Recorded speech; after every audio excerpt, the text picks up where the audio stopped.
Hi friends, welcome to my channel.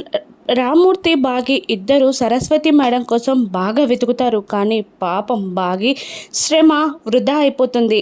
Saraswati madam బాగి కంటపడదు. ఇక అమర్ వాళ్ళు ఈ ఊరి నుండి సిటీకి బయలుదేరడానికి బయటికి వచ్చేస్తారు. ఇక వాళ్ళని చూస్తూ బాగి ఇలా అంటూ ఉంటుంది, నేను మా నాన్న అబద్ధం చెప్పానని మీరు అనుకుంటున్నారా అని బాగి కాస్త కోపంగా అంటూ ఉండగా, నీకు సమాధానం చెప్పాల్సిన అవసరం అమర్కి లేదు అని మను అనేస్తుంది. ఇక బాగి కోపంగా ఉంది అని గట్టిగా అరుస్తూ ఉంటుంది. ఇక అమర్ కూడా ఇలా అంటూ ఉంటాడు, ముందుగా సరస్వతి వార్డెన్ రూమ్లో ఉందని చెప్పారు, మమ్మల్ని రమ్మని చెప్పారు.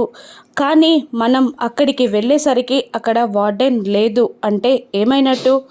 మీరు చెప్పే మాటలు నమ్మశక్యంగా లేవు అని అంటూ ఉంటాడు అమర్.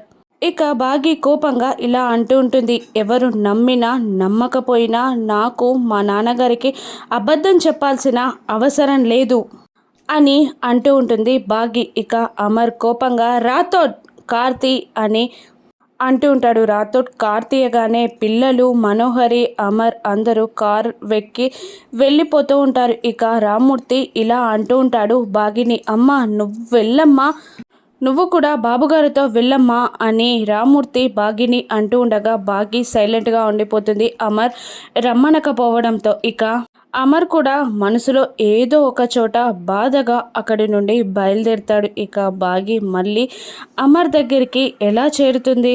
సరస్వతి మేడంని ఎవరు పట్టుకున్నారు? బాబ్జీకి సరస్వతి మేడం దొరికిందా? లేదంటే మళ్ళీ బాగియే వెతికి సరస్వతి మేడంని పట్టుకొని అమర్ ముందు నిలబెట్టి మను నిజస్వరూపం బయట పెడుతుందా? ఇదంతా చూస్తున్న ఆరు ఏం చేయనుంది? ఆరు బాగీకి సహాయం చేస్తుందా? రానున్న ఎపిసోడ్స్ చూద్దాం. Thank you for watching.